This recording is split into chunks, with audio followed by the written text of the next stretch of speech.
Assalamualaikum warahmatullahi wabarakatuh. Nama saya Aimuni Hayati binti Syamsul Azman daripada kelas 4 Yasir. Hari ini saya akan membuat pembentangan tajuk wasiat daripada buku teks Pendidikan Syariah Islamiah tingkatan 4 yang diajar oleh Ustaz Sani. Hadis Nabi SAW. أخبرني عامر بن سعد بن أبي وقاص رضي الله عنه عن أبيه قال: مرضت بمكة مرضا فأشفيت منه على الموت فأتاني النبي صلى الله عليه وسلم يعودني فقلت: يا رسول الله، إن لي مالا كثيرا وليس يرثني إلا ابنتي، أفأتصدق بثلثي مالي؟ قال: لا. قلت: فالشطر؟ قال: لا. قال: قلت: الثلث؟ قال: الثلث كبير، إنك إن تركت ولدك أغنياء خير من أن تتركهم آلة يتكففون الناس، وإنك لن تنفق نفقة إلا أجرت عليها حتى لقمة ترفعها إلى في امرأتك. Artinya, daripada Amir bin Sa'ad bin Abi Waqqas radhiyallahu anhu daripada bapanya berkata, aku telah sakit teruk di Mekah. Kemudian aku sembuh daripada sakit yang boleh membawa maut. Maka Rasulullah SAW sentiasa melawatku. Kemudian aku bertanya kepada baginda, wahai Rasulullah SAW, aku mempunyai harta yang banyak dan tidak ada yang akan mewarisinya melainkan seorang anak perempuanku. Adakah boleh aku menyedekahkan 2/3 daripada hartaku? Jawab baginda SAW, tidak boleh. Bagaimana jika separuh? Jawab baginda, tidak boleh. Aku berkata, jika 1/3? Jawab baginda, 1/3 itu sudah banyak dan sesungguhnya lebih baik kamu meninggalkan kepada anakmu kekayaan daripada meninggalkan mereka dalam kemiskinan, iaitu meminta-minta daripada orang lain. Sesungguhnya harta yang dibelanjakan olehmu akan diberi pahala walaupun sesuap makanan kepada isterimu. Hadis riwayat Al-Bukhari. Seterusnya, tuntutan hukum berdasarkan hadis. Amalan wasiat merupakan satu amalan yang sangat dianjurkan dalam Islam. Bahkan pada zaman Nabi SAW telah dipraktikkan amalan ini dalam kalangan para sahabat, iaitu seperti Sa'ad bin Abi Waqqas radhiyallahu anhu.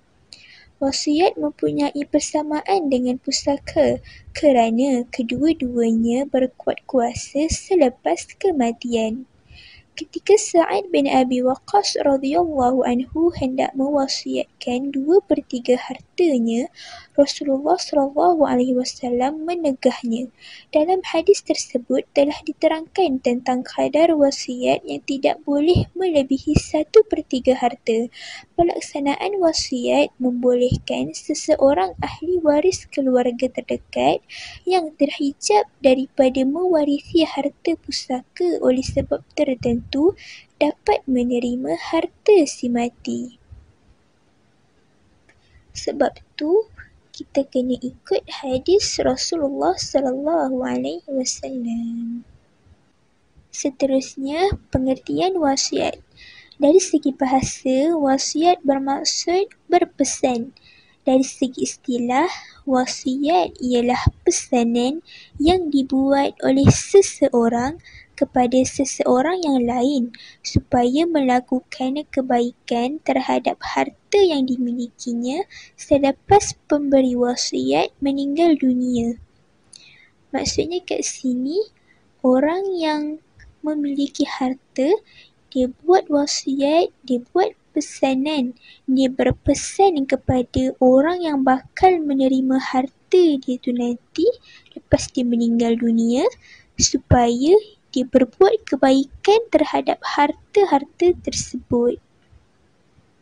Beralih pula kepada rukun dan syarat wasiat. Rukun pertama, pewasiat, iaitu al-musi. Pewasiat ada dua bahagian, iaitu individu dan institusi. Syarat yang pertama, pewasiat hendaklah pemilik harta secara pemilikan sempurna. Kedua, baligh. Ketiga, berakal. Keempat, pilihan sendiri dan tidak dipaksa. Kelima, tidak berada dalam keadaan nazak. Keenam, cerdik, iaitu mempunyai kelayakan untuk mengurus harta. Dikenali sebagai ahliyatut tasarruf. Rukun yang kedua pula, penerima wasiat, al-mufalah.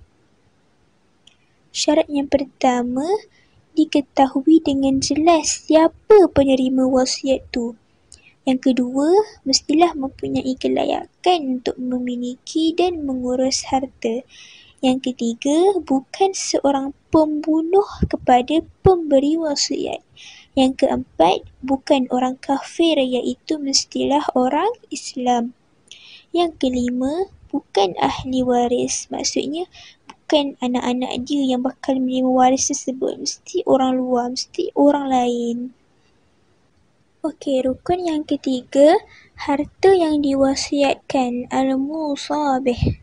Syarat yang pertama, mestilah harta yang boleh dijadikan harta pusaka seperti rumah, tanah, kereta.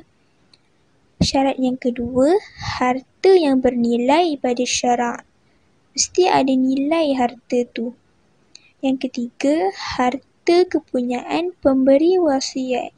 Maksudnya harta orang yang nak bagi wasiat tu bukan milik orang lain.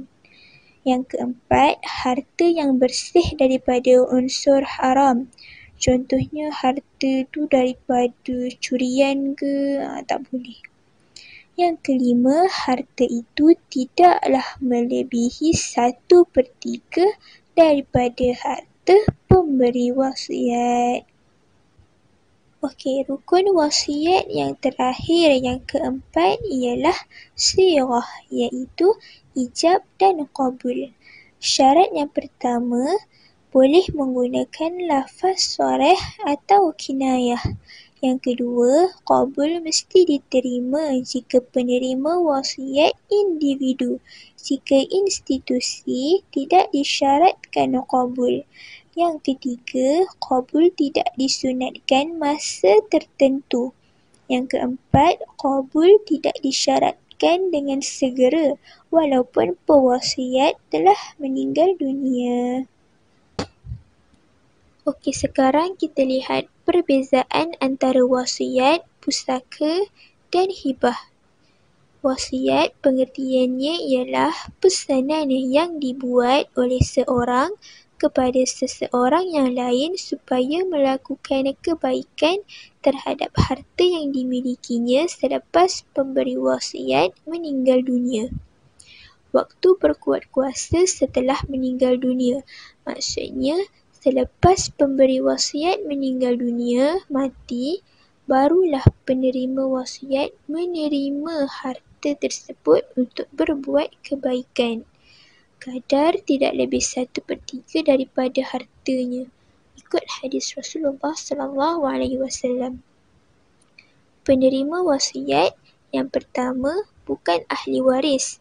Yang kedua, waris dengan syarat persetujuan semua waris. Maksudnya, kalau dia nak harta tersebut, mestilah dia dapat persetujuan daripada semua ahli waris yang lain. Barulah dia berhak mendapat harta tersebut. Seterusnya, pusaka. Pusaka ialah harta yang ditinggalkan oleh si mati kepada waris yang berhak menerima. Waktu berkuat kuasa ialah setelah meninggal dunia. Maksudnya, lepas dia mati, baru waris-waris yang berhak menerima tu dapat harta tersebut. Qadar mengikut kadar yang telah ditentukan oleh syarak, ikut faraid. Okey, penerimanya mestilah ahli waris sahaja, tidak boleh orang lain. Okey, seterusnya hibah. Hibah bermaksud akad pemberian milik seseorang secara sukarela yang berkaitan hartanya kepada orang lain semasa hidup. Waktu berkuat kuasa serta-merta, maksudnya orang tu dia bagi harta secara sukarela kepada orang lain semasa dia hidup. Dikira macam hadiah lah. Kalau wasiat, orang tu dapat harta selepas pemberi wasiat meninggal dunia. Kalau hibah ni, dia dapat harta semasa orang tu hidup dan berlaku secara serta-merta. Kadar tidak ditentukan kadarnya, ikutlah orang tu nak bagi ikut kadar dia. Penerimanya ahli waris boleh, bukan ahli waris pun boleh. Sekian sudah pembentangan saya pada hari ini. Terima kasih dan maaf kalau ada serba kekurangan daripada saya. Semoga semua dapat ilmu yang bermanfaat dan berjaya dunia akhirat. Assalamualaikum.